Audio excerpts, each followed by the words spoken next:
welcome to the first Culture is Capital online meeting. I think that many of the people that is following us is already aware what is Culture is Capital. Anyway, just in case. Culture is Capital is the brand of Traces, transformative tourism across European capital of culture, a COSME program of the European Union. So thank you for joining us. The topic of this online seminar will focus on ECoCs and their capacity to raise local economies, promote tourism sector and increase the creativity value of a city, especially in these odd times that we are living right now. Before to proceed, let me introduce myself very shortly. I'm José María Palau, CEO of InMedia, one of the partners of the Traces project, a travel writer and professor of communication at Universitat Pompeu Fabra in Barcelona. It's a pleasure for me to be your host today. And to discuss the topic proposed, we have an amazing panel of speakers that will help us to figure out some ideas about developing transformative tourism in the future after COVID pandemics. In alphabetical order, we have with us Michal Hladký from Creative Industry COSICE, expert in ECoCs topic and creative development. It's good to know also that COSICE was European Capital of Culture in 2013. So welcome, Michal. Jean-Paul Larman is head of project Flow from the North Rhine-Westphalia, a project devoted to development and implementation of the region as a location for creative and digital industries. Thank you for joining us. It's a pleasure.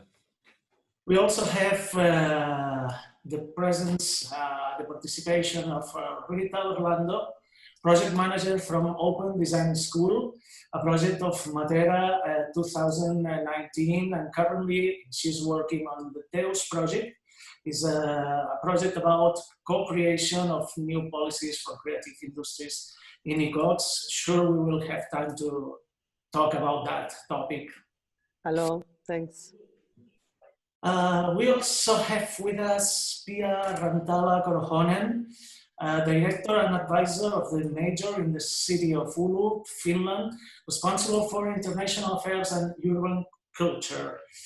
Oulu is willing to be European Capital of Culture in 2026. So all the best and welcome to this meeting, to this seminar. And finally, last but not least, Dirk Slavetsky, tourist manager of Stad Marketing Gesellschaft in Gelsenkirchen, specialist in development and organization of touristic tours in the Ruhr area. Thank you to be with us also today. Thank you.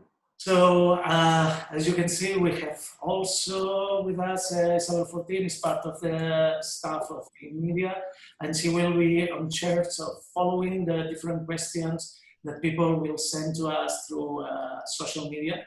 So the social media belongs to Culture is Capital. So she will try to bring us all the questions and put some light on that also.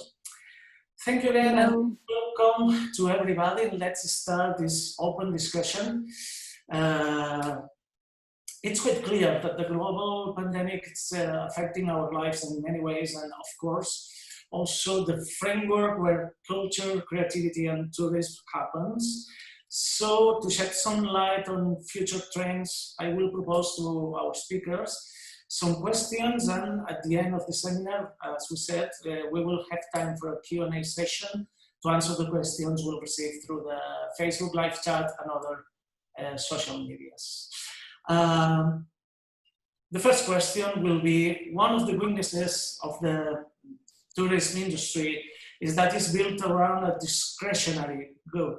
I mean, most people don't have to travel, they choose to. So how ECoCs can react to attract them now? Maybe connecting different sectors to design new products, services, or policies. Who's the volunteer with the first question, maybe a bit Orlando, because of the So it's up to me, because yeah. we were the last ECoC so far. Yeah. Okay, so this is 1 million question. It's like that, not that easy. Yeah, so the pandemic has, of course, destroyed, or like, yes, almost destroyed all the efforts that many people have made throughout the years to raise the touristic offer of the city for the European Capital of Culture.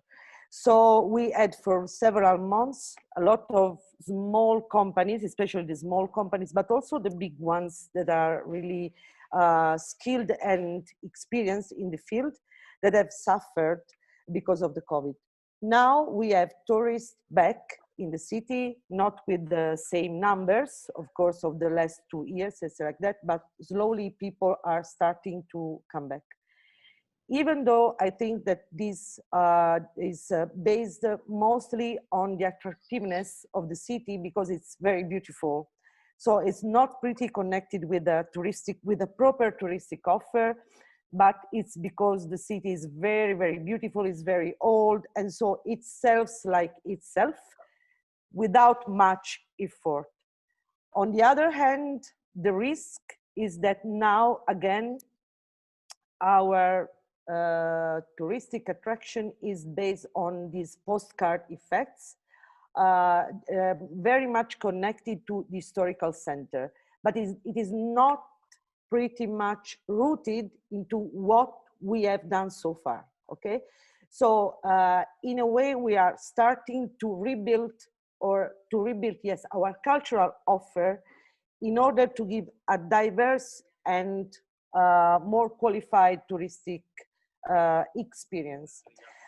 Also, at a regional basis, there are people working on this idea of slow tourism, the touristic offer connected to nature, etc., because we have a lot of wild, let's say like that, and very low inhabited natural areas, which are very beautiful.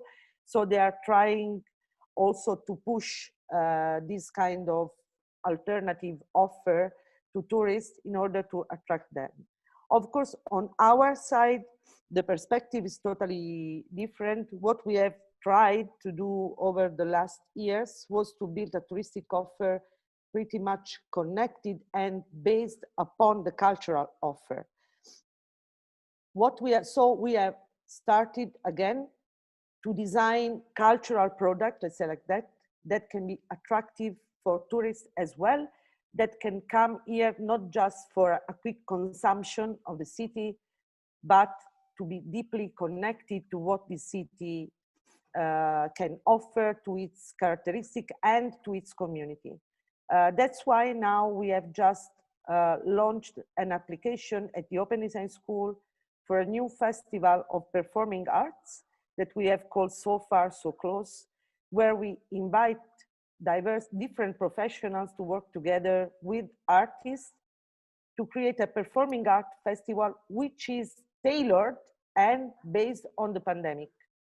That means that we will investigate and work on social distancing, but with an artistic perspective. Okay, so it's not just making events to attract people, but it depends in which ways these events are built, which are, the main objectives of your events is not just entertainment. We want to build an experience. So through the festival, we will, research and try to design this kind of new offer connected to cultural events. And even though people will be, there will be the social distancing and all the limitations due to the pandemic, we will work on a different perspective. So starting from limitation to create an artistic product. Okay, so all over Italy and also in Europe, but all over the world, I've seen that many people have restarted, of course, to make festival, to organize events, because everybody is willing to start again, of course, because the artistic production also has suffered a lot, like the touristic sector, maybe also more on that side. But through the Open Design School, which is the core, let's say like that, of Matera 2019 legacy as well, we want to continue to have this creative and using design as an approach to each kind of challenge. And this is a real challenge. And also this kind of approach and investigation is pretty much pretty much connected with the Deus project, of which also Kosice Creative Industry, Kosice, hi Michal, is a partner with us, and also Matera Hub, because we strongly believe that creative people, so the creative sector, can really turn upside down a city as a whole, as a system, so contributing to create a different perspective, a different kind of experience, but also to produce an economy, okay? So this is what we are actually doing. And also we are trying to continue working with the regional touristic agency for the promotion, let's say like that, of tourism, to try to find with them the right path and the right way to create some products or to give the right story about the region, so that people are attracted not just by the postcard effect of the city, but are curious to come here because they want to know more, they want to meet local people, etc. So for now, that's it. Thank you, Rita. Anyone can maybe wants to add some insights on that point? I would like to disagree on your proposition that travel is just an extra. Like you saw in the last month that everybody wanted to go somewhere, and when they were not doing a large holiday, they were doing their walks in the woods or somewhere else.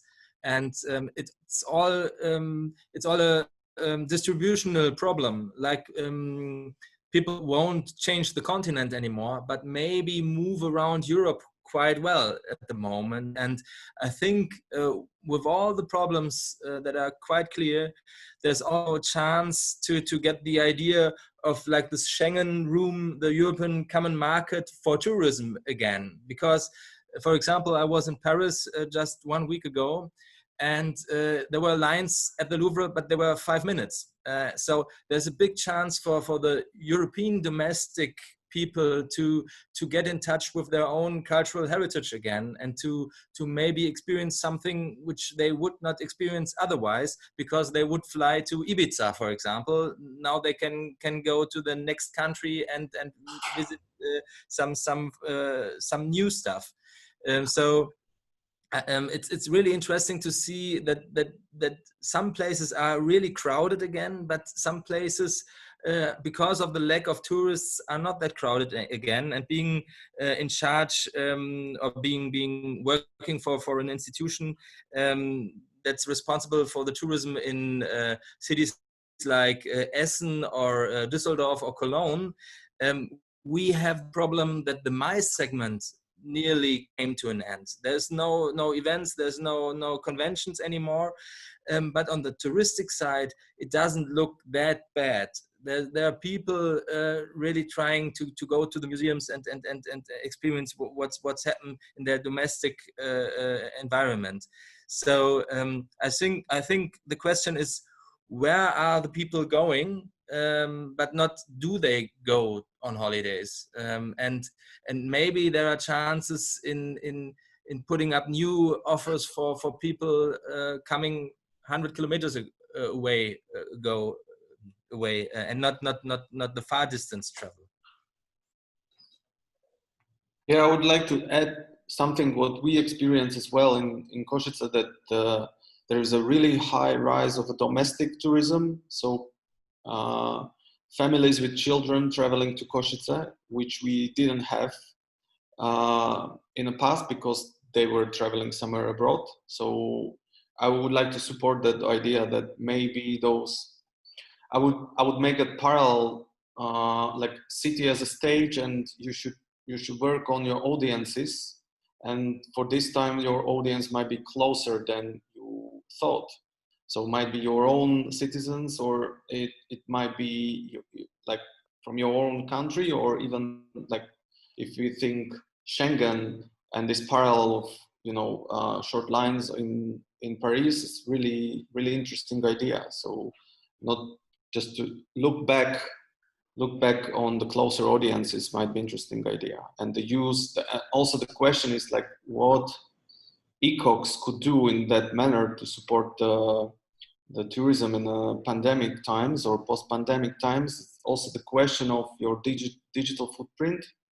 So because a lot of people really turn to digital. It's not super convenient because you're not outside, but you can find really interesting offers, or you can be there present where they are.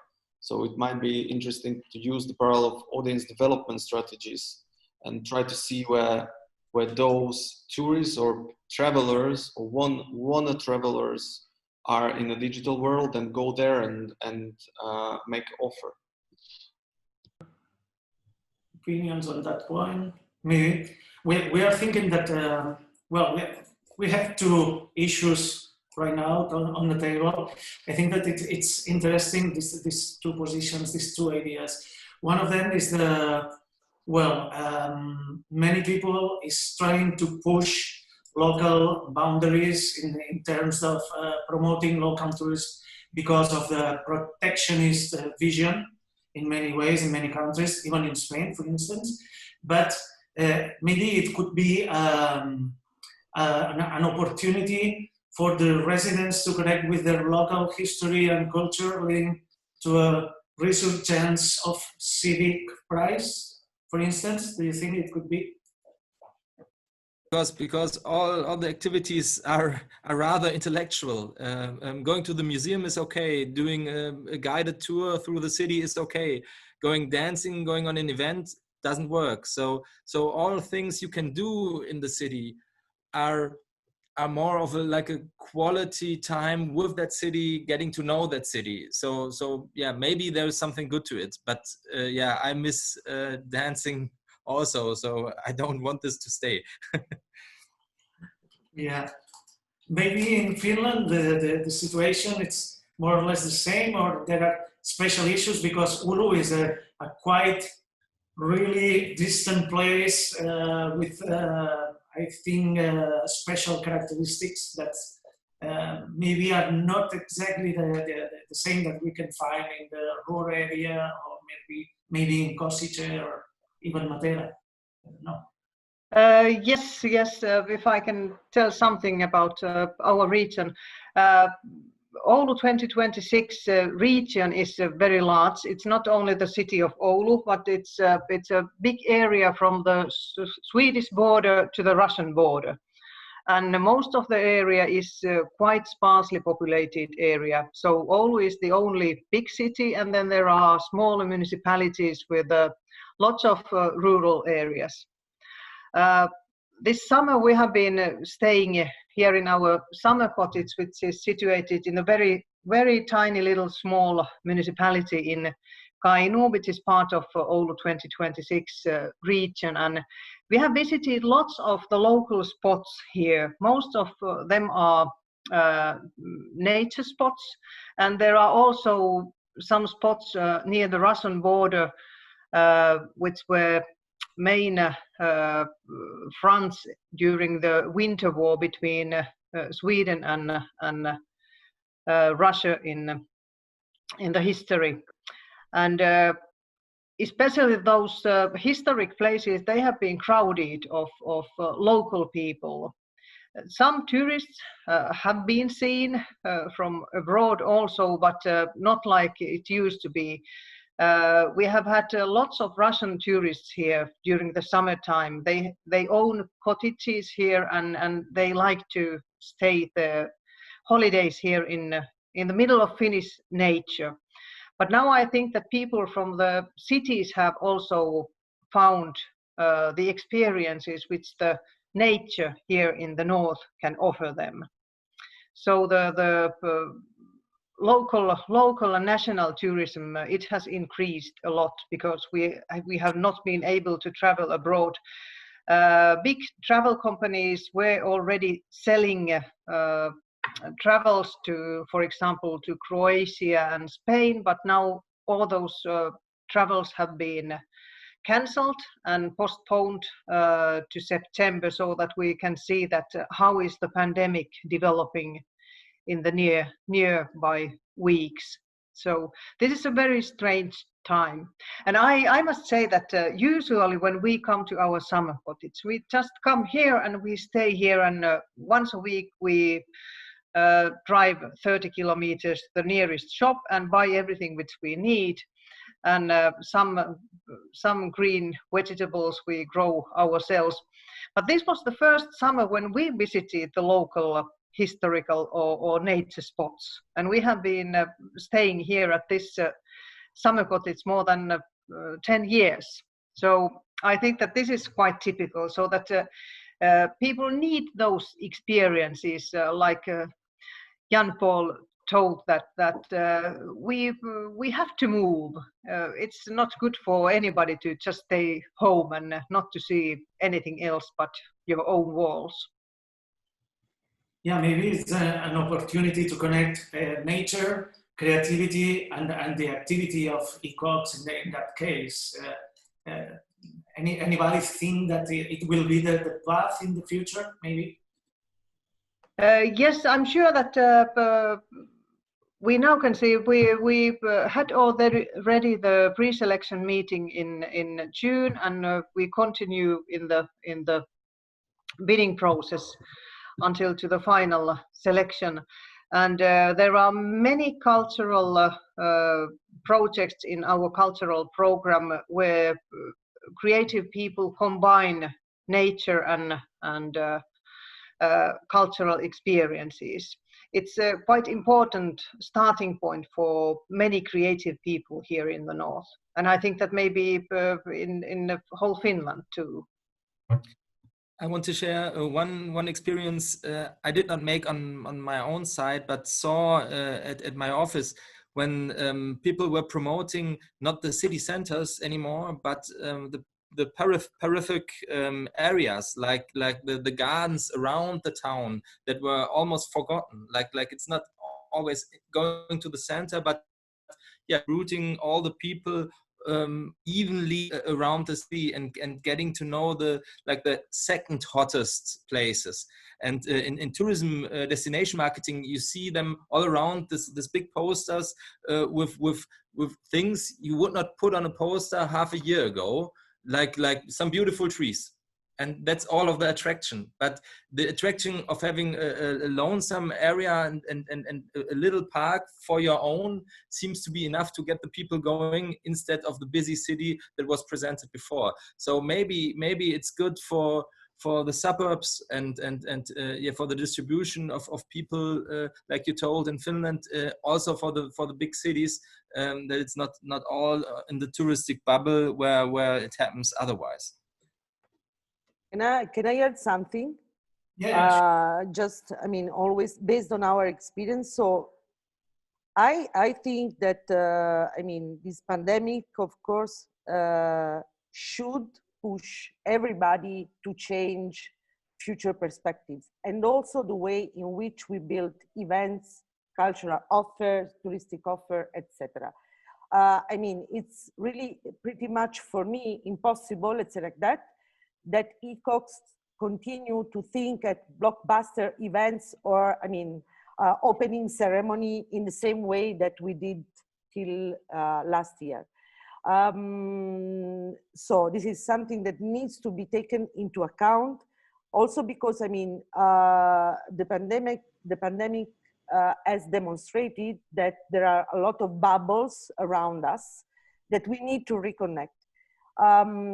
As regards the connection with the region and other cities, but also with the suburbs and the peripheral areas, we made a very precise choice to let's say, to broadcast events and to realize events all over the city, not just in the center, and it was a precise statement from the beginning, because we strongly believe that the city is much more than the historical center, okay? Because very frequently the historical center is just really consumption, while people really live in the peripheral areas or elsewhere in the city or in the region, in small villages, etc., etc.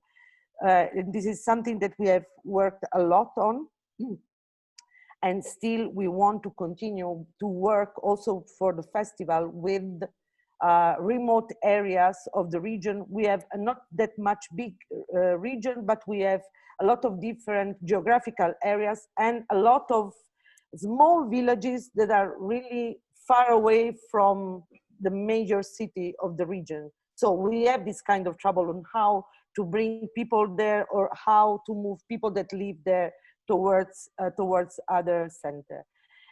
And I mean, I think that really my question would be, who is in charge to build these kind of experiences? I mean, this is a long-lasting discussion also within the ECoCs organization, because everybody is, I mean, like expecting that ECoCs take into account also the touristic offer. But I mean, ECoCs they are a really much complicated and challenging projects. So it's really impossible to create solutions for everything. But from my point of view, it would be really interesting, I mean, to support creative industries that really work with the local communities and create the cultural and the touristic offer consequently with the local community. So through the sense of ownership, I think that it's the best way to act for new perspectives on tourism. Because if you parachute solution, I think that they are not long lasting, and we have a lot of, cases like this where, I mean, also touristic agency, they have parachuted like offers or products, etc., but they didn't last a lot. That's it. I'm thinking that all these points maybe leads to something like the slow tourism. I mean, by their nature, ECoCs sometimes are attractive cities for this kind of tourism, for slow tourism. So the change of habits caused by the pandemic can favor them. Do you think it could be possible? Maybe Dirk, as an organization, as a specialist on our organization of tours, have an idea about that, or have a thought on that point? Yeah, maybe here in the rural area, we already get a different approach because our downtown areas are usually not the most interesting spot for the tourists getting to our region. In the rural area, which is a very dense populated area, but a polycentric one. And you always should have in mind that we have the industrial culture here. Yeah, so it's kind of decentralized if you get to the root of industrial heritage. So there, of course, at these touristic spots, you can do guided tours again. Yeah, you got that experience. And as the large cultural events do not take place at the moment, the people here switched to very traditional activities, to hiking and cycling. And fortunately, these industrial heritage spots are connected by cycling routes, former industrial railroad tracks. So this is the kind of approach we got at the moment, getting to activities in our region. And the experience is, it's quite different. But at the moment, during the summer holidays, actually, usually the business is quite slow here. Yeah, and we notice that the people want to get to the sea. That's a habit in Germany during the summer. During the past decades, people preferred, of course, Italy, Spain, and more exotic spots to get to the sea, and now they get to our German North Sea, or particularly here in the rural area to the Dutch sea. Yeah, and as a very dense populated area, I already said that people want to get out of the city, and if they stay here, they get to the lakes in the surrounding areas, actually. So we are trying here in the rural area to make it interesting to stay at home. Yeah, but the people here tend to get away. I think that will change during September, October, after the summer holidays. These are actually the most interesting months here for us, or they were during the past years. And I think then again, we will be a more interesting place to get, that will get visited again. Yeah? And we are preparing. And as I said, cycling is a huge thing. And we hope that theaters and these cultural spots also can open again, or that they can start with some outdoor projects where people can gather with some distance. But as we all know, theaters, concerts, that's quite a difficult situation, and they're very important for the kind of tourism we got here. Yeah, probably many people is thinking on to break the boundaries of the house, let's say. And sure, I would like to recover an idea that I think Michal put on the table. That was the point about virtual experiences and digital experiences. It's quite clear that with the pandemics, many people used to work and even have enjoy free time through digital options. But the problem maybe is that, for instance, in the case of transformative tourism, part of the demand is possibly lost or changed into a virtual experience, or maybe this is an opportunity to the creative cities to grab the attention in the digital world and then bring the people to the real places on the time. Yeah, actually in August in Gelsenkirchen, we got a virtual reality festival called Places.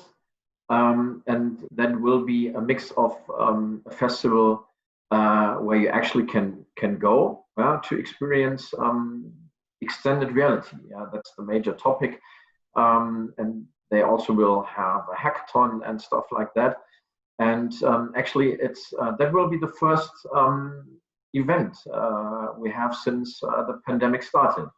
And it's yeah, as I would say, of course, something digital, something with extended virtual reality makes completely sense. So we already had the first Places Festival 2 years ago, but of course that was a different world back then. And yeah, I'm looking forward to this festival. And yeah, we will see the reaction of the visitors here in Gelsenkirchen and everywhere in the world. I would like to add up to Dirk's comment, because we are participating in that festival with a small project. We are having a little artwork through Ückendorf, which is a yeah, not the best part of Gelsenkirchen. Not yet. Put it. Not yet. But yeah, they are working on it, and we're having an artwork where augmented reality artists choose different street artworks, and put another layer of augmented reality on it. So the people visiting this festival will go around town and see the street art, put up the handy and see something new. It was an international call. There were over 60 participants in that call.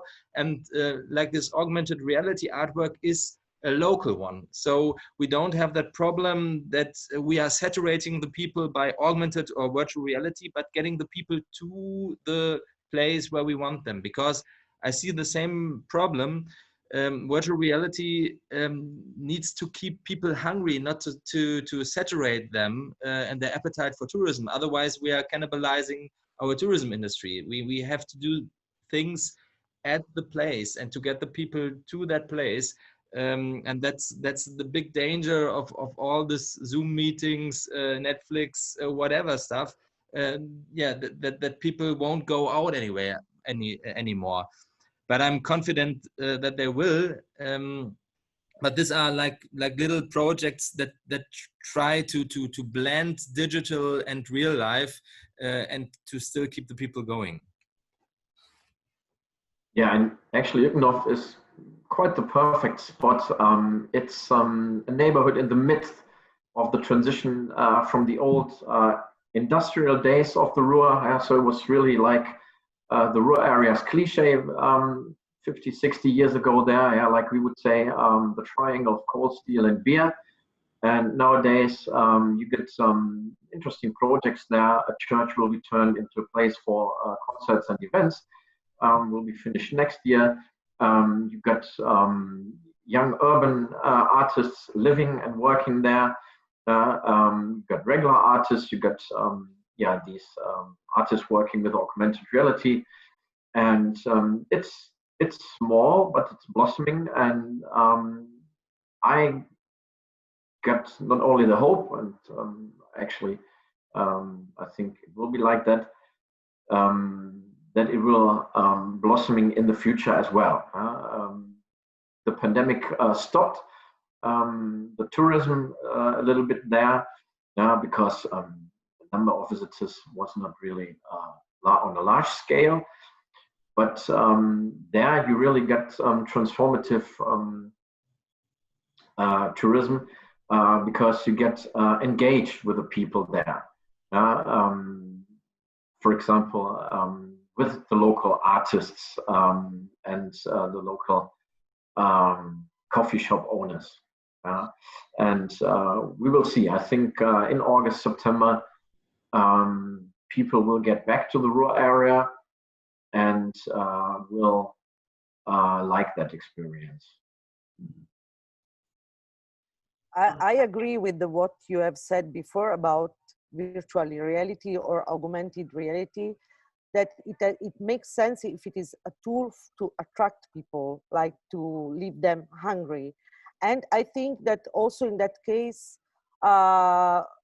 it should be promoted a participatory approach also with virtual reality, where people can contribute somehow to the creation of something, because they will have the willingness then to go to the real place, because they will feel part of that place. Somehow they feel that they have contributed to change something there. And people are really willing to go outside to restart meeting in the real world beyond Zoom, which is really a powerful tool. And thanks to Zoom, we have continued to produce a lot of contents and to work, but there's the need to create the physical meeting to promote this kind of. That's why I think that the co-creation process also with the local community, it's very much powerful. This is something that we have and we use at the Open Design School, because we bring people from the local creative community, but also from Italy and from the rest of the world. And where people can work together and bring different experiences, they bring with them also their families, their friends. So they become somehow like ambassador of the place, because they have created something there. It's not just that they can come here like tourists and then, or they come here and then they go away. They feel part of the community. And this is for me the key point for the future. This is a great way how to establish the relationship with anyone coming then later into your place. So you can attract them, you can help them to understand your narrative, even contribute to your narrative.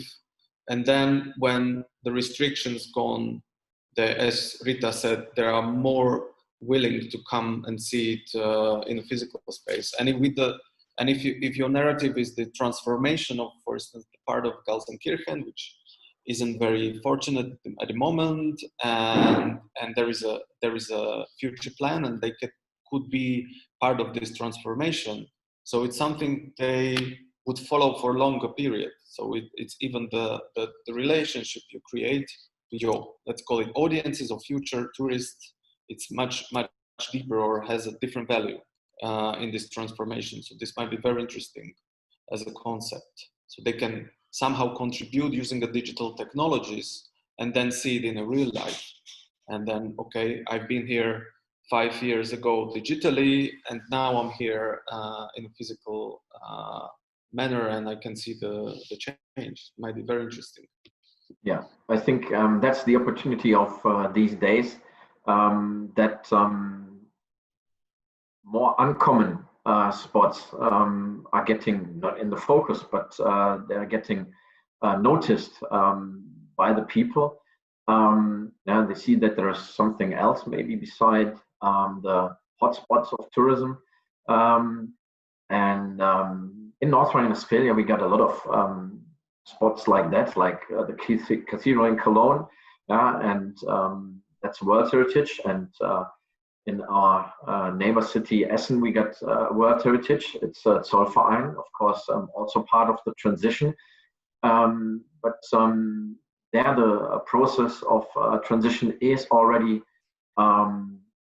it's not finished, but it's gone very far. But in the neighborhoods where you get the real people experiencing this transition with all the issues and all the hope, I think this more people related tourism, I think that's part of the transformative tourism. So there are a lot of opportunities here in Gelsenkirchen to show the transition with such a let's say authentic place, not a domesticated place like maybe Zollverein is at the moment. I'm thinking that probably in the immediate future we have to think on events or any kind of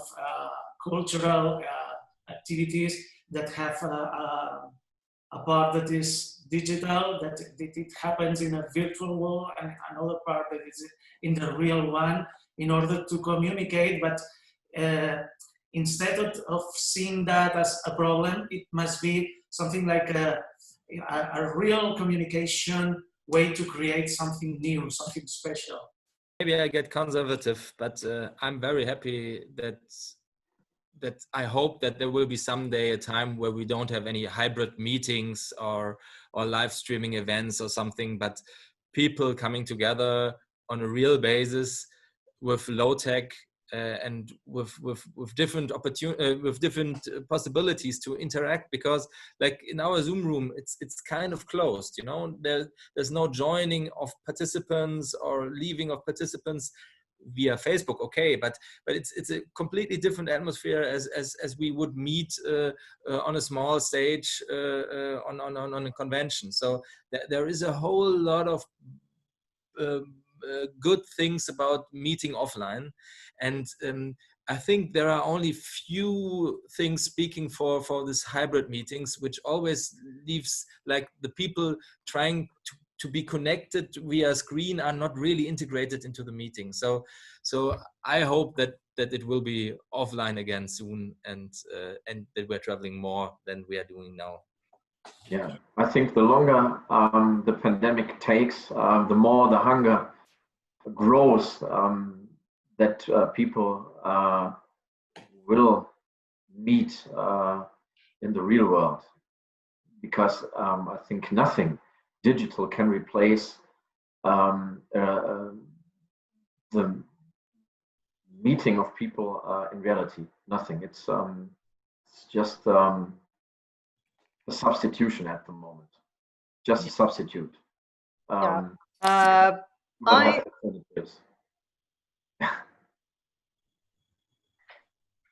I must a little bit disagree because I have been thinking that it has been, in a way, fantastic time not to travel so much that I used to travel earlier. Because if we leave Oulu to participate in the meeting in wherever in Europe, it takes at least 2 days from us. I have been in London giving a 20 minutes speech and then traveling back. It takes 2 days of my time.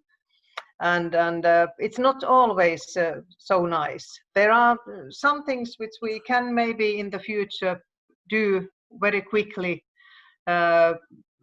virtually. And then there are some things where we have to meet personally at the same place. I think that we have learned a lot during this pandemic time, so that we can more actually use also these virtual tools which we have. And then there are events where we have to be in the place where the event is. So that also this pandemic has changed the way the artist works, so that they have learned also to use these digital tools better than what they did. I think that future will be more combined, so that we don't have to choose between virtual or being in the place in person, but we can use those both more in an agile way. It sounds like the dream of digital nomads become a reality, in terms that maybe, I don't know, ECoCs can foster to create a real international network of creativity that, of course, can start in the virtual world and come to alive later in the real one. Maybe it's a possibility. Do you think that? Well, in fact, many of you are working together in different projects, so this kind of experience is part of your life in any way. Yeah, I think yes, that there will be both, of course. Even though we are really investing a lot, I mean, on this festival to understand how to bring people together back again in the real world. But also regarding artists, for the festival, we will work also with international artists, which we don't know that they will be able to be here physically or not. This is an issue, but there are a lot of artists that are doing some interesting, for me, experimentation, because they create their artistic product and then they send the product to local communities or local creative. This creative elaborate or contribute to the product, then this artistic product is like brought or given to another community and again and again. So this might be a way in which, I mean, digital tools could really somehow contribute to create an experience, which even though it's not that, I mean, all the people from all over Europe can join and work on a project together, but they can be part of the same story. So I think that the digital tools are good if they are just tools and not the final, I mean, goal. Otherwise, somehow the risk is that, I mean, we fall in love with these tools because they seem to be smart, etc. But we miss a lot, to me, of the emotional part that is crucial, I think, for each people. But anyway, I'm sorry, but because I have to leave, because I have to jump into another meeting now. So apologies to everybody, and thanks for this very interesting discussion this morning. Thank you for your participation. Thanks, and see you soon, hopefully. somewhere. Bye. Thank you. Bye. Can Bye. can I add still something? Because one thing which we have been talking a lot is the aging population in Europe. Older people, they have lots of time, they need lots of experiences, but they have the worst know-how how to use the digital tools. And I think that this is also a challenge for us, all of us, that how can we offer so easy working tools for older people that they can really enjoy all the cultural and natural experiences without leaving their homes, because some of them just can't leave their homes. It's not physically possible for them. And I think that this is one target group which would really find it helpful to get this kind of experiences at their own homes. It's another interesting insight. We are not just an hour, but just about an hour talking. And I'm sure that we have many questions or comments coming through Facebook Live or other social media of Culture is Capital. I give the floor to Isabel because probably, well, she's been collecting these questions and comments and maybe can transfer them to our speakers. Please. Yes, hello. We have several questions and comments from our followers. The first one, it says, ECoC cities should be laboratories for the future of tourism and culture, a space for experimentation where to be brave and imagine the future respecting environment, local communities, but still opening beauty to Europe. That's one of our comments.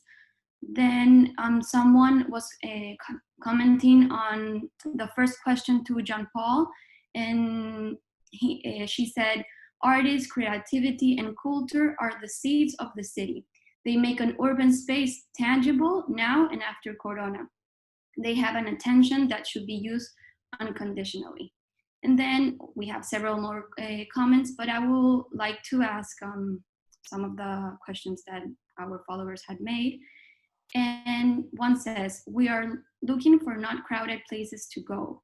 Then how cities can attract visitors again? Digital offer is an option. I know we have been commenting this, but this is one of the questions. And I don't know if someone wants to answer, but we have another question as well. It says, what do you think about the future of mass events? Are they still an option for ECoCs? I don't know if someone wants to answer.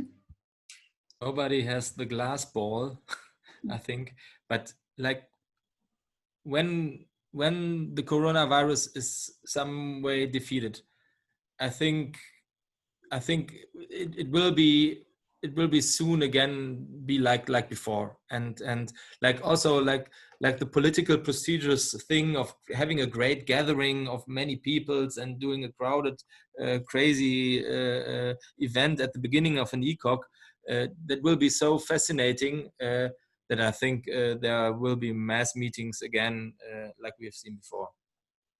I would like to launch another general question for everybody. If you can shortly explain or give us your insight on that. This is transformative tourism is always all about the transformation of somebody through the experience that they live on the place that they visit, on the contact and the interaction with people there. But what about the transformation of the place that the visitor provoke or do on the place that is visiting? I mean that it was in discussion, and now with the pandemics, it's a topic that is really on trend. That many people are talking about. We have to realize, we have to change the way we used to travel. So transformative tourism in that case could be the tool, or we have to add something to avoid these overcrowded places, and to push more on, as we've been talking about, on nature, our cities known not just in the downtown, but maybe in the surroundings where they have some secrets to discover and so on. What do you think about that? I know that there are some projects trying to get into the distribution of tourists and to say like, okay, there are not many people there, then let's send them there. But actually, I'm not the believer in the free market in all places, but I think that the information distribution about like, okay, this city is crowded, I don't go there because I read it on Facebook, now I rather go to X, Y, or Z, works better than like an institutional effort to put people somewhere else. Like we see it when we look into advertising tourism. There are many. It doesn't really work to get the people where you want them because you have capacities there. And if it works with the price. I don't see so many future in efforts like this. Michal, for instance, like as you've been living on a city like Košice that is in, let's say, in a permanent transformation from the Soviet era since today. So it's like a very challenging situation all the time happening there. What do you think about that? I was just thinking about different formats which might bring closer this kind of relationship between tourists and locals, or the tourists and the local content, which could be produced and then serve as a transformation for the local environment, like artistic residencies or longer term stays of someone who's coming, maybe not exactly as a tourist, but somebody who doesn't know the area, can bring the value and then can work with this added value in the local context, and then probably transfer this value also to not the physical, but meeting other people, talking with them, working with them together, might be really, really a transformative approach.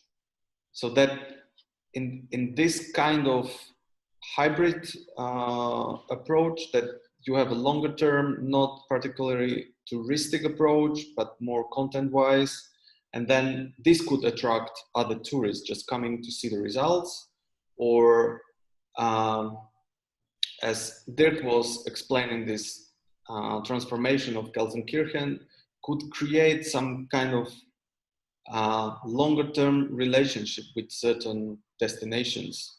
So then this story of transformation could be followed by tourists or people interested from somewhere else, and they somehow bring their own ideas to the destination, which then contribute to the transformation. So some of them are, let's say, more participating, and some of them are just more like spectators or audiences experience this transformation, but going there, using those services and everything, but they are not contributing as an artistic residency. But this might be some just an idea to create longer term relationships with destinations, not just as a going to Ibiza for a party, but going to Ibiza to see or contribute to its party scene, or me as a DJ going there every year, so something like that. Okay, so thank you for attending our first Culture's Capital seminar. Thank you again to our speakers, Michal Hladky, Jean-Paul Larman, Rita Orlando, Pierre Rantala Corjonen, and Dirk Slavetsky for sharing their vision and their time. And we're waiting for you in the next Culture's Capital seminar in September. Since then, we wish you all a pleasant summer. Thank you again, and see you soon. You're welcome. Thank you. Bye. Thanks.